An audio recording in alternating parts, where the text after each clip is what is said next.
Hello everyone, welcome to another episode of the Pony Podcast. We are very excited that this episode is brought to you with the sponsorship of Rider Focus Physiotherapy. Rider Focus Physiotherapy is a practice based in Hampshire, and they specialise in treating horse riders. They've got riders like Alice Oppenheimer and Charlotte Desjardins amongst their clients. It's run by the lovely Hannah Gadsden, who's a 3-star event rider, so she knows exactly what sort of problems you're going to have as a rider and also what you want. So she's not going to tell you not to do anything for 3 days because she knows you're going to muck out your horse. We are so grateful for all of Hannah's support because we are riders and very broken, and it's saving us money and time because she's fitting in so well with our schedules. They don't have a specific clinic. They run little clinics all over Hampshire and Surrey at different yards, so there might be one nearby to you.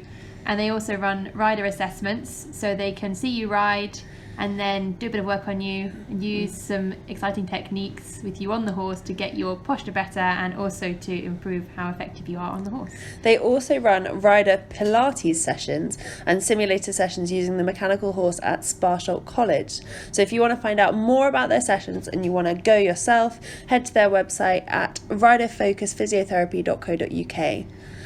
And also you can find them on Facebook and Instagram, and they're just Rider Focus Physiotherapy. Hope you guys enjoy. Bye. Okay. Hi everyone! Welcome to the Pony Podcast with Tess and Alex. Today, for our last episode of 2019, or maybe it's going to go out at the beginning of 2020, we're going to be going through our top 10 best episodes, the ones that you guys like the most, and yeah, just have a little rundown of who they are and why we're doing them. How weird is it that we've been doing this for a year? Like, not quite a year. Well, it's over a year since because I was out in Zimbabwe with my family, very bored of my family, when I was like, okay, we're doing this. Here's how we're going to do it. See you in the new year. See you in January. Yeah. I do remember we spent Christmas Day actually setting up our Instagram and Facebook. Yeah. Literally, like, it's a year since we first decided this was going to be, like, a thing. Mm-hmm. How mad. Like, a full year. Yeah. Man, we were so full of hope. Still full of hope. As you can tell from my voice, this year has ruined me. I'm on my way out. Oh. Okay, so anyway, top 10 episodes. We'll start with number 10. Yeah. You ready? Yeah. It's Lorna Edgar, Bailey's nutritionist. Oh, I was going to say, can we start with, like, thanks so much for actually listening. Oh yeah. Because this wouldn't be possible without you guys. No, and we did think it was just going to be like my mum and dad and Alex's family, and it's apparently not. People are listening in like Japan and stuff. We had our first listener. Yeah. This week in Chile and Morocco. If you guys are those listeners, please email us and tell us where you're listening from. Because okay, or just get in touch with social media. Yeah. Thanks so much for like actually downloading the stuff. It's weird. Like so touching and flattering. Yeah. Weird. Like yeah. Most people try and get me to shut up, not actively trying to listen. Man, thanks guys. And also I want to say a big thank you to all the people that are on the list and everyone we've interviewed this year. Yeah. Because a lot of them we bullied. Not bullied, persuaded. We stalked. And they all came back pretty much immediately and said, yeah, okay, here's a date. And especially some of the people on this list, we were a bit like, really? I mean, sure, but yeah, okay. And if your favourite episode isn't on the list, please write to us and tell us which one your favourite episode is, because we'd love a bit of an ego boost. My favourite episode isn't on the list. Just saying. Aww. Anyway, to the top 10. Yeah, so number 10 is Lorna Edgar, Bailey's nutritionist. Oh, I loved interviewing Lorna. That was at badminton. Mm-hmm. Oh, was that the first one we did at badminton? Yes, I think it was. When we arrived, so overexcited. I think badminton, it was the most tiring week of my life, but it was one of the best weeks of my life. What I loved about Lorna was, so I'd met her through working for Nick. Yeah. And I'd emailed her and I'd been like, please be on the podcast. And she was a bit like, oh, well, I don't know if I'll be very interesting. And I'd sent her all the questions and she'd bless her, when we went to interview her, she printed them all out and she'd written her answers down so that she'd know what to say, and she really wanted to do a really good job. Cute. And she was so lovely. So I'm really pleased this one's made the top 10, because she'll be Yeah. so surprised that anyone listened. Oh, she was so good. So we basically, in her episode, if you haven't heard it, we spent the interview talking about becoming a nutritionist and like why having a nutritionist is important when you're deciding what to feed to put your horse on, and the work she does with some of their like brand athletes. So like Georgie Spence, she was talking about going and helping her with working out the nutrition for her yard, and it was just so low. And it was really early on. I mean, when I say really early, it was like lunchtime for me because I started so early. But it was really early on Badminton Thursday. Yeah, the Thursday of the dressage, and so there was like no one there. But you can hear in the interview, you can hear the shopping village start to get busy because there's kind of a hum that like grows throughout. And there was, do you remember, the people in the next door stand put some music on? Oh yeah. So for about 5 minutes of the interview, I'm like trying to ask questions, but just like, oh my god, what if we don't have copyright for the music? What if that happens? Oh my goodness, does it matter if someone else is playing it? It's not our fault. It's stressful, but man, so cute. Like such a nice interview. Yeah, she was. Yeah, lovely. She was so lovely. Okay, on to number 9. Yeah, Caroline Moore. Oh my god, that was such a big one. She was the first guest we had on. Yeah. And I remember being like, we're going to the Pony Club conference. Yeah. Let's just email her and see what she says. And she literally came back with, yeah, great. See you there. And we were like it was like the classic, we did this whole email and we like drafted it and redrafted it and made sure it was all right. And it was like, the reply was like, yes, sent from my iPhone. And sent me the questions. Yeah. And then there was like a thumbs up was the one after. We were like, is this actually happening? Yeah. Is this the right email address? She was so cool. We've got so much better at interviewing since then. Since then, that was done in Hartbury, in like the massive echoey arena. Yeah. And the acoustics are terrible.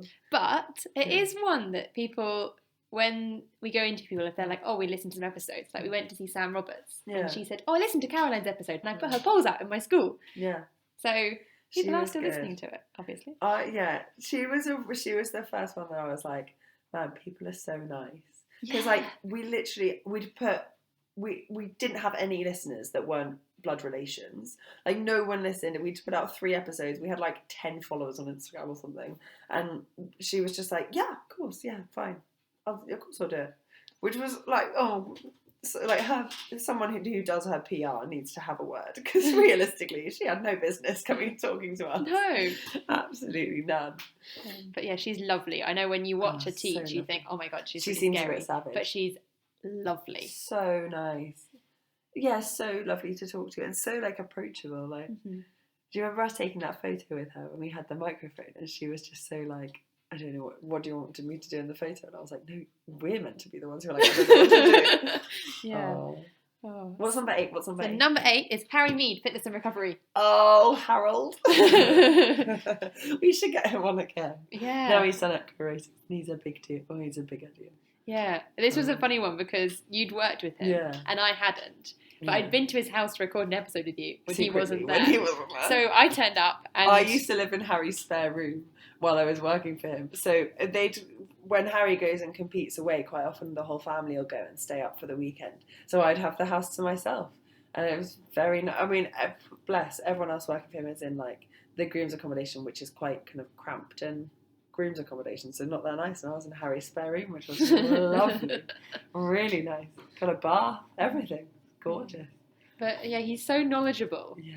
And you'll find you probably have to go back and listen to it again and again to get all the detail because he just knows so much. And we were sat there just recording and he was just talking and he got so into what he was saying that you could see it was getting darker. Yeah.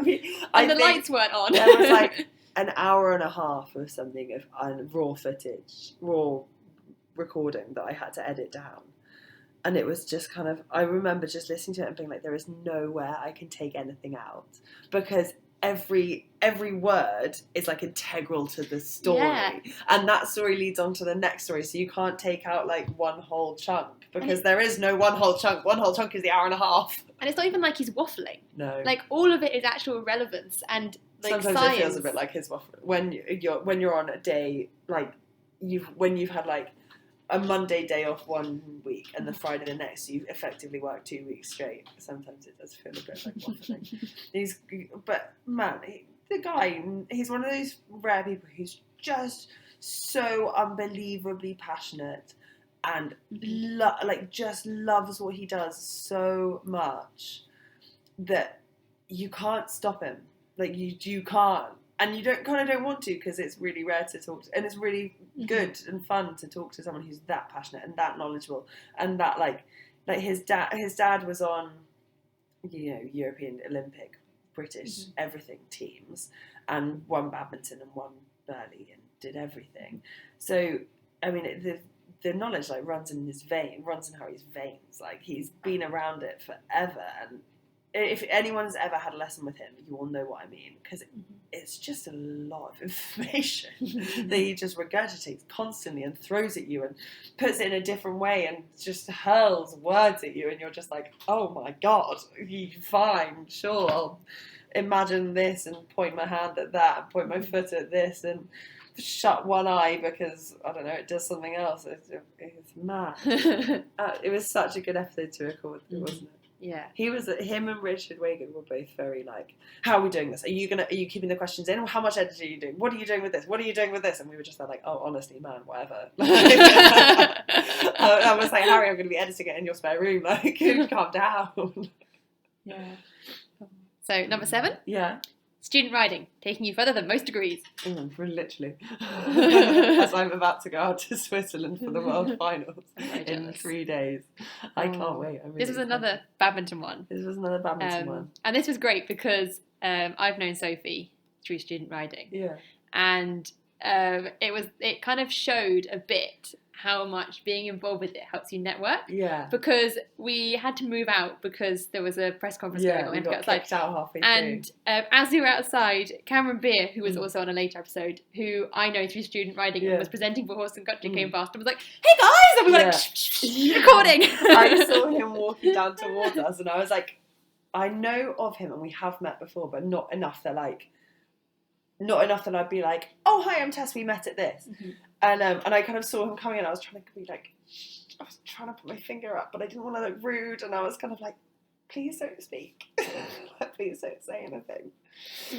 Oh, yeah, Sophie was so nice. Yeah, so she told us all about how you can get involved in riding through university, riding for university, and also how you can then take that one step further and ride for your country in the Student Riding Nations Cups. Yeah, and so they have, however, 4 Nations Cups through the year, 5 Nations Cups through the year.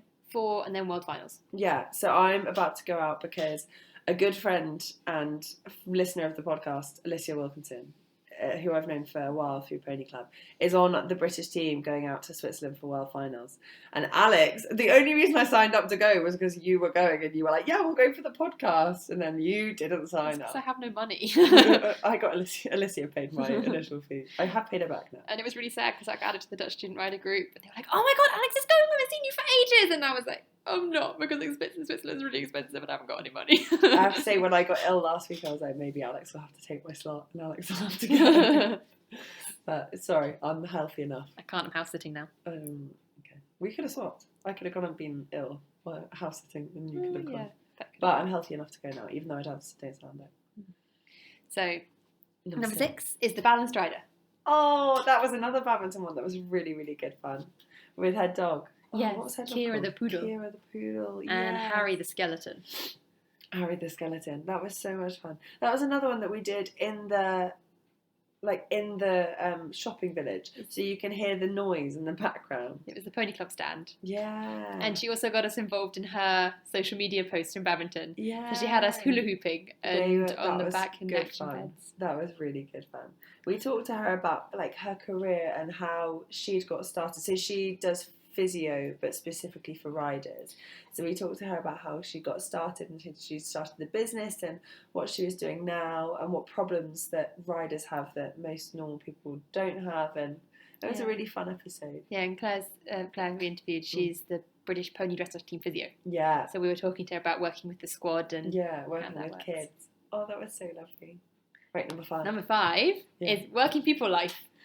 That was one I was so surprised did well. because it was just us complaining about work, basically. I think it was one that we didn't have an episode planned, and you messaged me being like, why don't we talk about ourselves? Yeah. And I was like, fine. It's probably the bit of advice that I get asked the most for, having worked for various people. Everyone's always like, oh, what's it like? Who should I go and work for? And the biggest bit of advice that I always give everyone is they're like, oh, do you know anyone who's looking for working people? And I'm like, honestly, just pick a rider you want to work for and email them. Like, they don't care. They just want staff. Like, everyone's so pushed for staff. Just email someone. That was a fun episode. Yeah. We were both very overtired. I remember that much. So overtired. They were the funniest episodes, though, because we were just tired and hysterical all the time. And you were eating. Yeah. That was when we had Alex Eats. Hashtag Alex. I mean, we can restart that too, if you want. We could restart that. Now I'm not working with horses, I'm having to be a bit more careful about what Tess eats. So moving on to number 4. Yeah. I'm really excited about this one. Okay. It's our fitness episode. Our first episode. Oh, that's so cute. I feel like it might be number 4 because it's been out the longest, but it's made the top 4. Have you listened back to it? No. I haven't either. I'm scared to. I'm scared to listen back to our first few episodes. No! I think we've learnt so much. I think it's going to be funny if we do next year, go back to our first one. Do you remember how awkward we were when we first started? Now we have to make other people feel okay with it. Mm-hmm. We were so... I mean, if anyone's ever tried to do any filming or anything, you'll understand that, like, you turn it on and you kind of sit there like, are you... oh, no, you go. No, you go. Mm-hmm. Oh, no, shall I... You go. For about 20 minutes. Like a good long time. Yeah. That was so cute. We recorded that, sat on cross-legged in Nick Gauntlet's tack room because I figured it was the place with the best acoustics. I still reckon the rug room probably had the best acoustics. But so in this episode we went through your basic fitness plan, the checks you need to do before you start getting your horse fit if it's had a holiday, and also roughing it off. Yeah. So the basics really. Yeah, the classics. The classics. Okay. All your classic Pony Club B and AH test the stuff that you need to know. They're all important. Yeah. It's not glamorous, but it's all important. Top 3 now. We're at the top 3. Yeah. Number 3 is Life Hacks, Volume 1. Oh, that was a good one. Yeah. I have got more life hacks since then. Me too. We definitely got a number 2 for next year. And if anyone has any additional ones, hoist them over. Yeah. Hoy them over. Oh, that was such a good one. I love life hacks. Me too. Get really into them. Really into them. I was telling my sister about the list, the top 10 list, and I told her that was on it. She's like, oh, I really like that one. I use them now. And I was like, do you use them because they're in the episode, or do you use them because you live with me and so you pick them up? Yeah, but she doesn't keep her horse with your horse. No. I still find that quite... Your poor mother. Trying to organise all her children and horses. Fine. Your poor she mother. can just organise them. I do my own thing. Do your own thing. Oh, that was a good one. What was your favourite life hack, do you reckon? I don't know, because I think probably the ones that were mine. Yeah. Because I use them. But definitely the travel studs. The travel studs, yeah. Like, I use them. I think that's... Because I always... When I go travel events with people, they're always there just, like, trying to get stones out their studs on the day, and it's stressful because it's got to be on in 5 minutes, and I'm just there, like, whoop, studs out, whoop, studs in. Yeah. Easy breezy. I always... Well, if I'm going with someone, I'll always pick out the stud holes the night before, because when you've got more than one horse, it's just miserable otherwise. But I am lazy, so with one horse, I'm just like, oh, I'll be fine. I'll make it work. Me too, but I've got to the point where I'm like, why am I not doing it? Because I'm lazy. It's not a good enough excuse to do it. I'm just lazy. You know, Francis Whittington once told that HSBC lesson. Oh yeah. So Alex and I our area used to do. They don't do it anymore.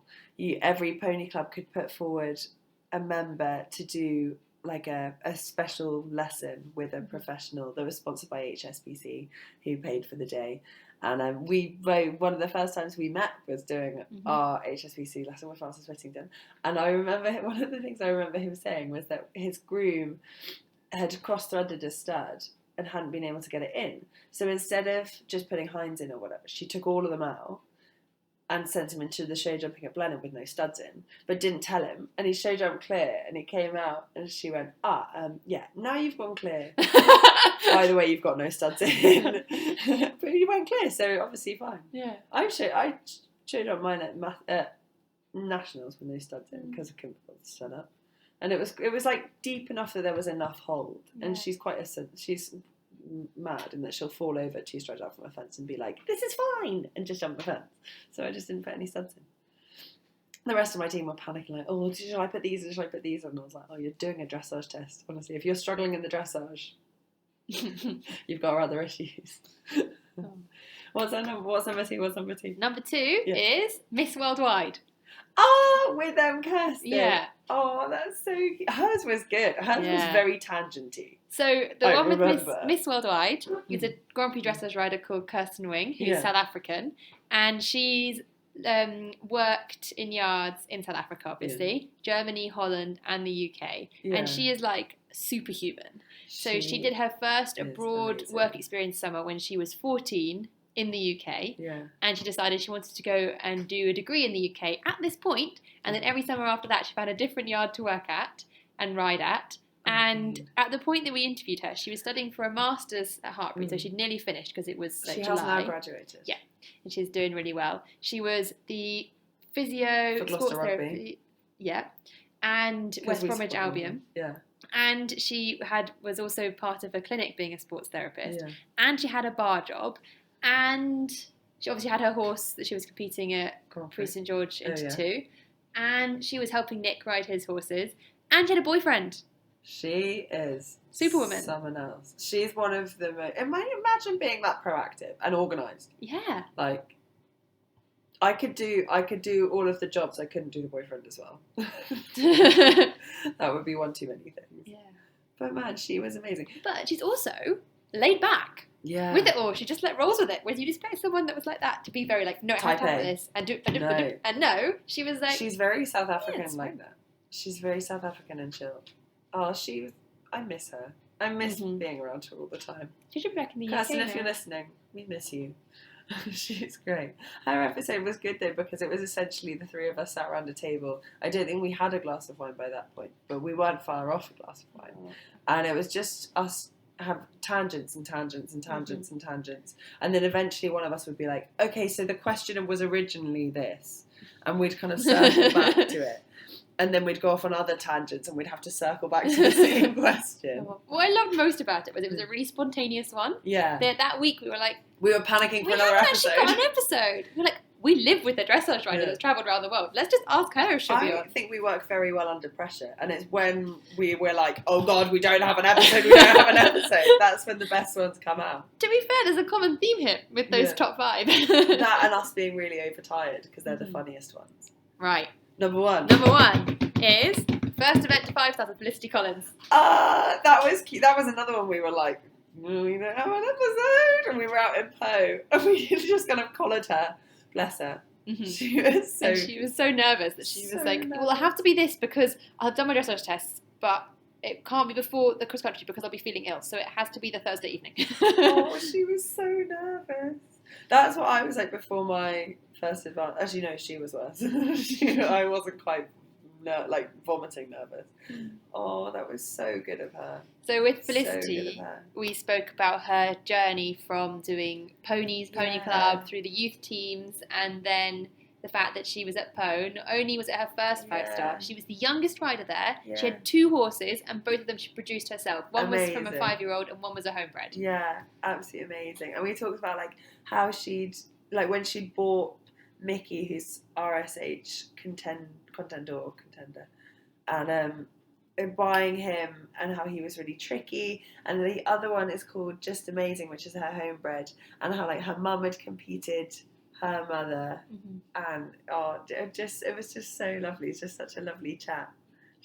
She was really good to interview because she some people you interview and you kind of feel like you're dragging the words out one by one, and Felicity, we just kind of gave her a topic and off she went. It was so easy. She started off a bit nervous, and then as she got into it she was just like off we go. Yeah, brilliant. We'll get her back on. Yeah. She was really lovely as well because she shared the episodes on her social media, which, I mean, if anyone ever mentions us on their story or whatever, and I do try and reply to everyone and make sure we repost everyone, and it just makes such a difference to us because it's so lovely to know that you guys are actually listening and actually don't hate the episodes. But it's just so nice. So nice. What was your favourite? So that's our top 10. Yeah, now. top 10 rounded up. Yeah. Oh my goodness. Oh, I can't believe we have a top 10. I know. I can't believe we've done more than 10. Oh, we've done like, what, nearly 50? Nearly 50. Christ, nearly 50. I think what my favourite episode's been. Mine was Travel Buddies. Still Travel Buddies. Travel Buddies or Richard Waygood. Oh yeah, those are good. He was another like, oh wow, I can't believe we're actually doing this. Yeah.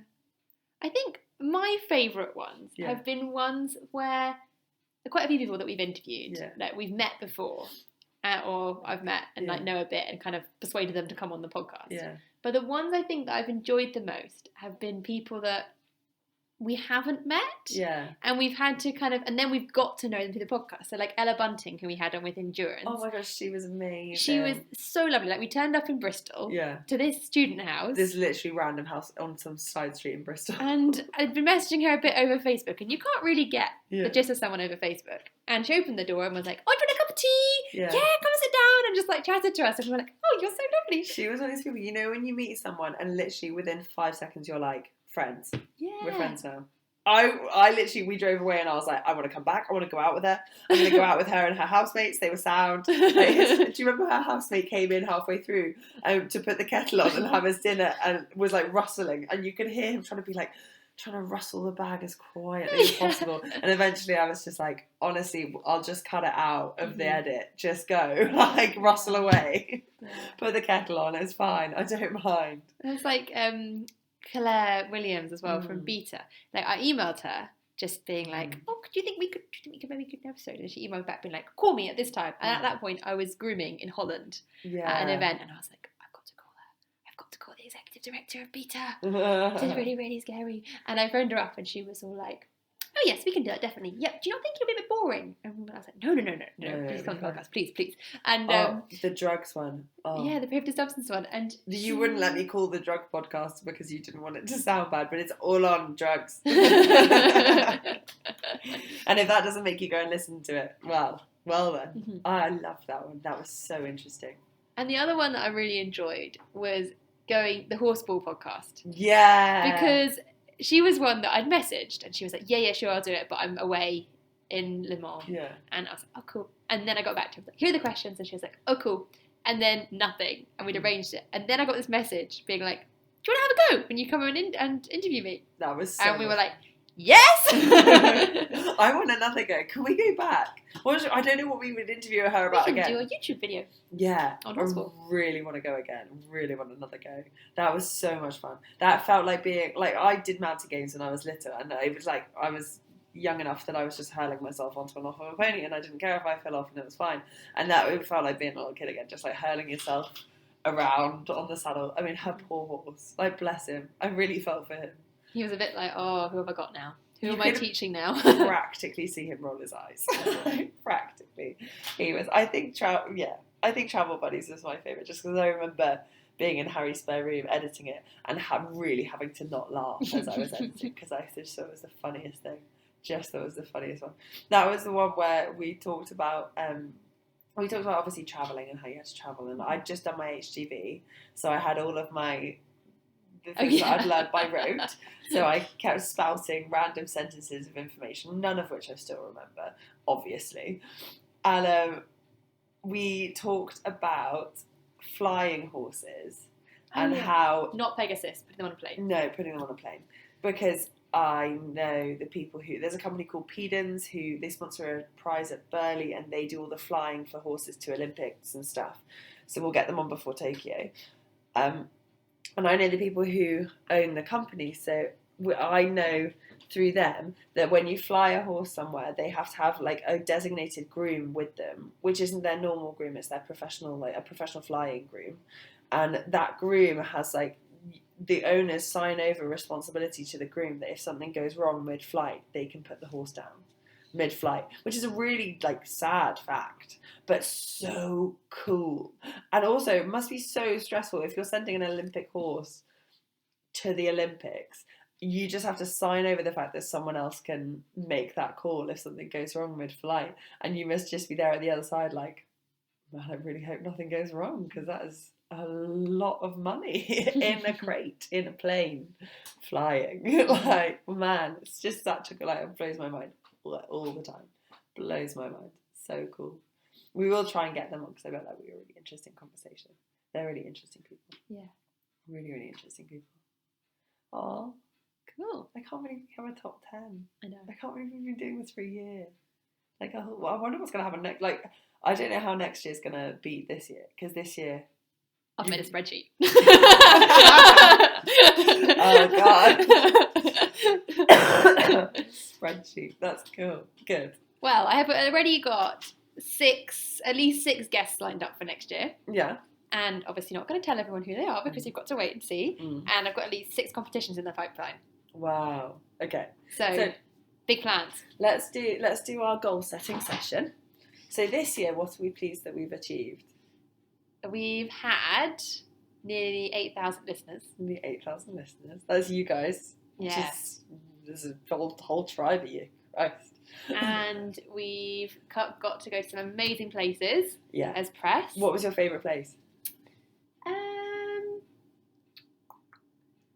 think it might have been badminton. Yeah. Mainly because it was our first one. Yeah. But I did really enjoy Hoy's.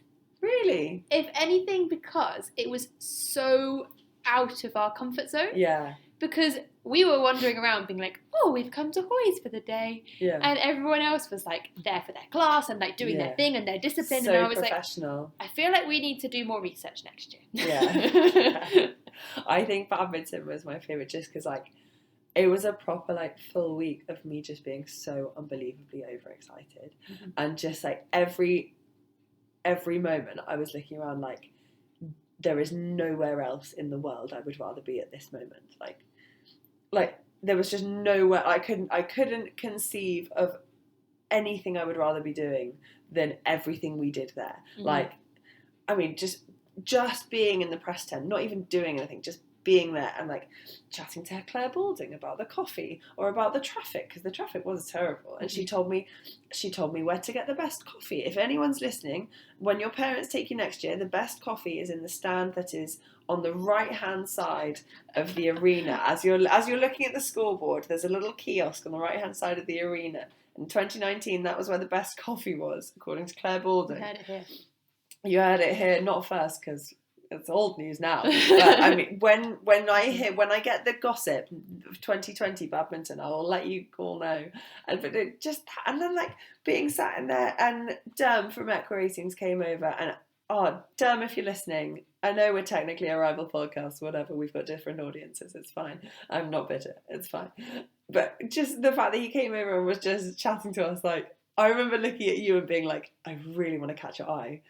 And be like, what is happening? Well, but I really didn't, because I knew you'd laugh, and then I knew I would laugh, and then it would just be him talking to us and us laughing, which is not very professional, but so just amazing, like just amazing. But I remember with that I'd been listening to their tour diaries when I was working out in the morning, and on one of them it had been like, we need to get a guest on for another tour diary. Like, we need to find someone. Like, if you're around, let us know. And I was like, we could be on there. We could be the guest. And you were like, I can't go speak to him. And I stood on our table for like 5 minutes being like, come on, you can do this, go on. And then went over. I was fully sat there like, she's not going to go. She's gone. Oh my goodness, she's going. Oh my goodness, she's walking. And had a little chat, and he was like, oh, cool. And he was like, have you got a card? And I was like, here's my card. And he was like, I haven't got a card. We've still got the same cards as then. But he was like, I haven't got a card. Here's a post-it note with my phone number on.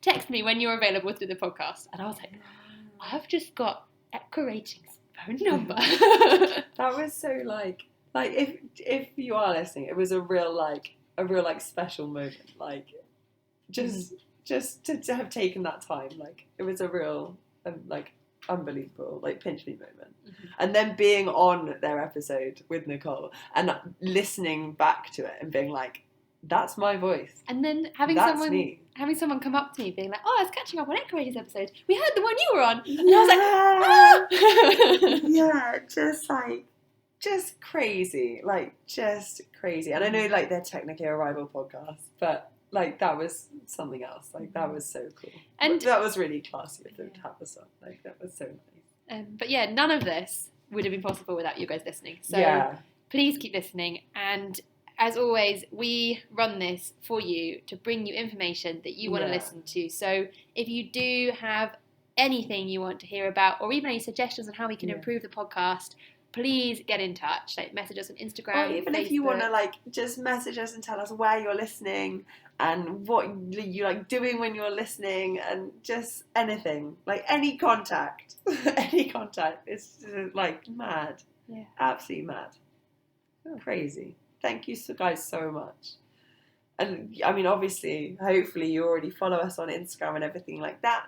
We are on Instagram at The Pony Podcast and Facebook at The Pony Podcast. And we're on Apple Podcasts and Spotify if you want to go back and listen to any of the episodes we've talked about today, or find your own favourite and let us know what your favourite is. And what else? And we've just filmed some YouTube episodes, yeah, which will be being released in the new year. So if you go to our YouTube channel, The Pony Podcast, and subscribe, you'll be the first to see new videos. And you can see our video from Poe, which was another, like, mad, crazy pinch me moment. Actually, my biggest pinch me moment from then was watching the rugby. Because it was me watching, so with the company I work for, we like have worked a bit with the England rugby team, so I was sat there watching the rugby, and it was me, Richard Waygood, Chris Bartle, who's the performance director, the performance coach for the British eventing team, and loads of the riders, and I was literally sat there, not even watching the rugby anymore, just sat there like, this is amazing, like, this is amazing. Anyway, let us, like, get in contact, let us know, and just thank you guys so much for one of the best years of my whole life. Like, I think it's well up there. Oh, anyway, we'll stop now. Thanks, guys. Bye.